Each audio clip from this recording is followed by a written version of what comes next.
Hola Buenas. Just to get something out the way before we begin, apologies for the quality of the footage. The week before, I was in the UK and it was very dark a lot of the time, and so the footage wasn't coming out well. Needless to say, I forgot to change the settings on the camera, and so the footage you are seeing today has been treated to be slightly better. Unfortunately, this footage took an entire day to record, and so I did not have time to redo it again. So if the footage doesn't seem as clear as it usually does, that's the reason, and I do apologize.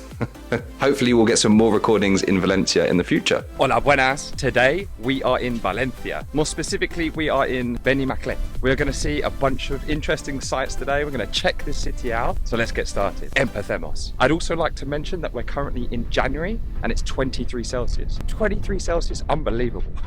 So a few days ago, I was actually in England. So you can imagine for me, this is absolutely glorious. We were actually having good weather in the UK, but compared to this is unbelievable. It should take about 2 hours. Initially, all the places I wanted to go to was going to take about 6 hours, so I've had to shorten things a little bit. From what I've seen so far though, this is an incredibly beautiful city. There's orange trees all over the place. Palm trees, my favorite kind of trees, all over the place. And from a personal perspective, what I love about this city is it kind of has the positives of Malaga, being that it's a bit warmer than Madrid, but it's also quite busy. There's a lot of people here, which is what I love about Madrid. It's also very multicultural. There's a lot of people from different places. Again, another positive. So as you can see, here is an orange tree just behind me. But they are literally everywhere. It's amazing, absolutely amazing. Just come around this corner, we've got more in front of me now. It's not something we typically see in Madrid, that's for sure. So this railway, they actually call it the metro, which is very interesting because of course the metro I would normally perceive as being underground, but they have them all over the place here. It's really, really cool. It's a really easy way to get around. I think it's €1.50 for one trip. So that's what I've been paying for to get around. Today, of course, we're not going to be using that train because I want to see what we can find along the way. And they kind of work as almost like a hybrid, right? Between a train and a car. But yeah, super cool. I am absolutely obsessed with the number of palm trees they have in this city. It's absolutely incredible. Of course, here is like subtropical, right? So it's not brutally hot all of the time, and they do have seasons, but they're just nowhere near as extreme as we have, for example, in the UK. And of course, in Madrid, because we're further inland, that's the reason it gets so bitterly cold in the winter. In fact, I think it's colder in Madrid right now than it is in the UK. Meanwhile here, I mean, what is this? It's only, what, 2 hours on the train away from Madrid? And it's 23 Celsius. Crazy. I think in Madrid right now, it's about 8 Celsius. Doesn't make any sense. Actually, I say it doesn't make any sense. It makes a lot of sense because we're by the coast. Anywhere you go by the coast, it's much warmer, much warmer. But one thing you will notice is it's a lot more humid here as well. In Madrid, when it's 8 Celsius, it doesn't feel as cold as if it was 8 Celsius here. Another interesting thing actually about Valencia is that they don't just speak Castellano here, they speak Valenciano as well. It's two completely different languages. And of course I only speak Castellano. So all of the signs, for example, are in Valenciano. So rather than saying calle, it says carre. I don't even know if that's how you pronounce it. And another thing that I've completely forgotten today, as you can see, is my glasses, which I do have on me. I just didn't put them in my bag when I left. We'll be fine without them.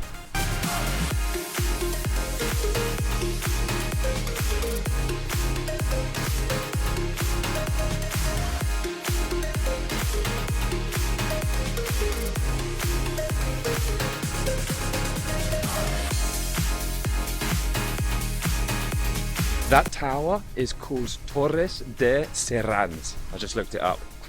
I can't believe I'm saying this in the winter, but it's kind of nice to be in the shade. I've started to sweat a bit in the sun.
I'll be honest, that wasn't part of the script.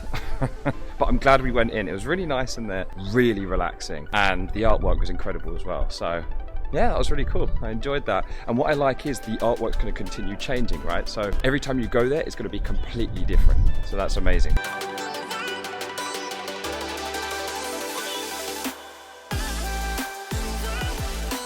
I must admit, the more I see of this city, the more I love it. It's just really nice. It's got a really nice vibe to it.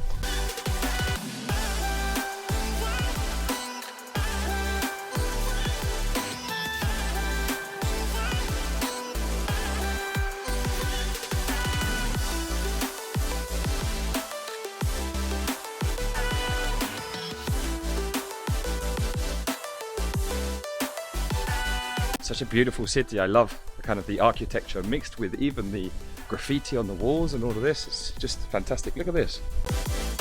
You mix the graffiti with this kind of like medieval old buildings and such. It's amazing, absolutely amazing.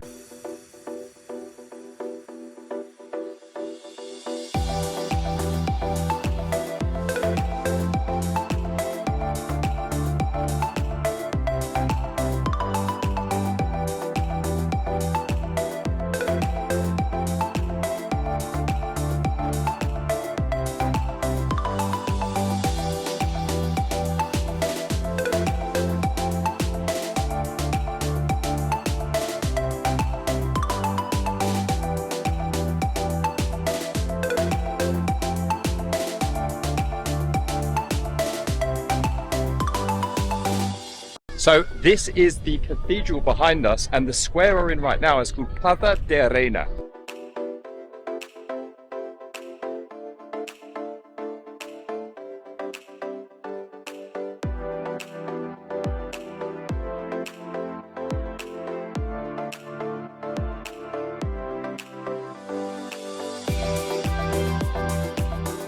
This appears to be the major road called Calle de la Pau, where you can do all your shopping. I've got all the big shops here. I saw Hugo Boss before. I was tempted to go in because they said sales, but I didn't. And the reason why is because I couldn't cross the road.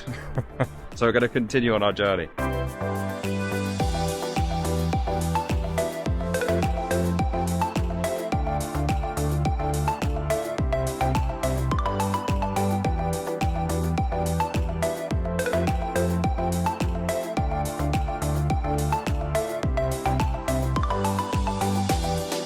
From here, I'm pulling off the main road and I'm heading this way. And the reason why is I believe there's a park here. We can walk through the park to get to our final destination. I love these kind of subtropical parks. I remember showing you guys that one in Malaga, and it was my favorite park ever. I don't know if any park can live up to that, but you never know.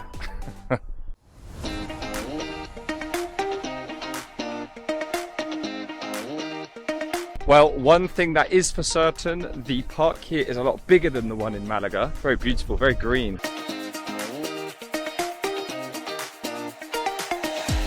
I found out actually on booking my trip here, you can actually book a train that goes from Madrid, Chamartin, all the way to Valencia for €8 one way. So that's €16 return. That's crazy.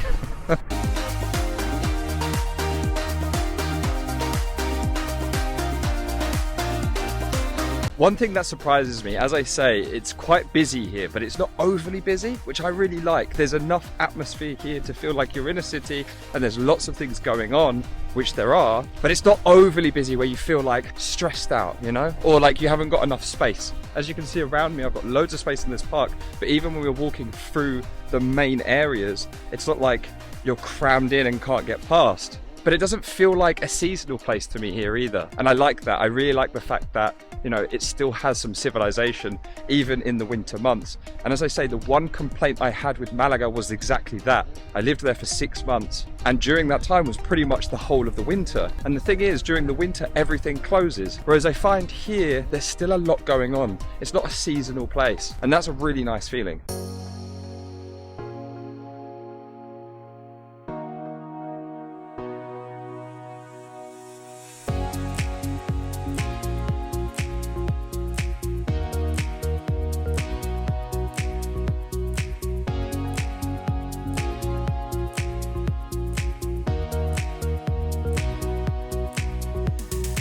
I almost got hit by a bike there, but I just wanted to mention, this is a positive thing, don't worry.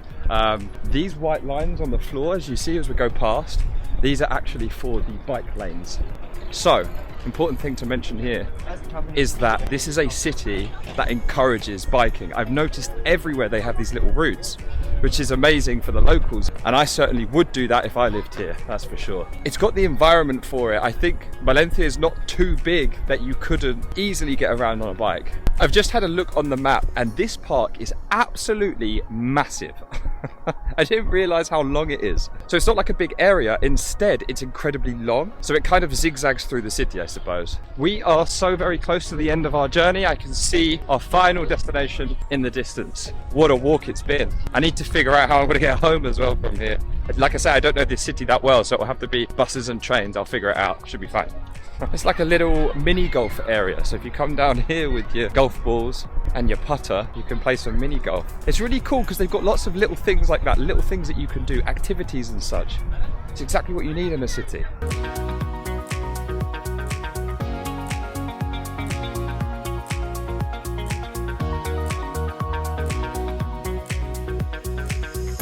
We have timed this day perfectly because the sun is just starting to set now. I didn't want to be walking around when it was dark, but we are coming to our final destination. It's the Museum of Science. It's a beautiful museum.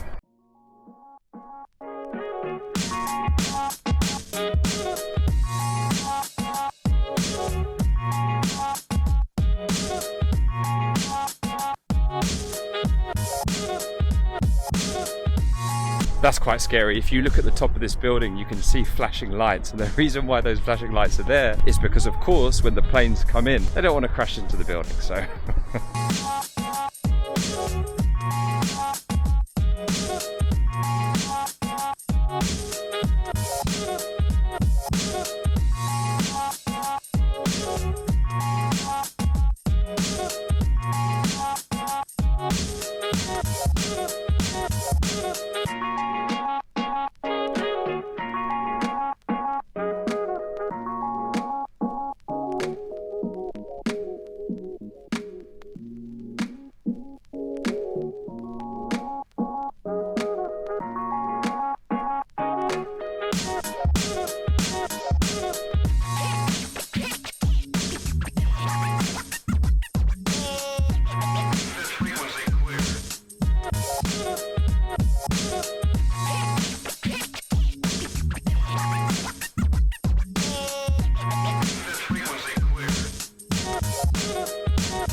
Just coming through the other side of that market now. Really nice to see, you know, so much diversity there of different foods, but also selling kind of gifts there as well. So that must be the equivalent of their Christmas market here. I was going to stop our journey there, but what I'm going to do is keep walking until we make it to the sea, or until we can't make it any further.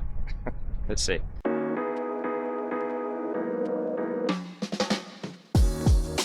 I was speaking to one of my friends who lives here actually, and he was telling me that the ground is very flat. So if you are going to ride a bike, what you'll find is that you don't have to keep going up and down hills.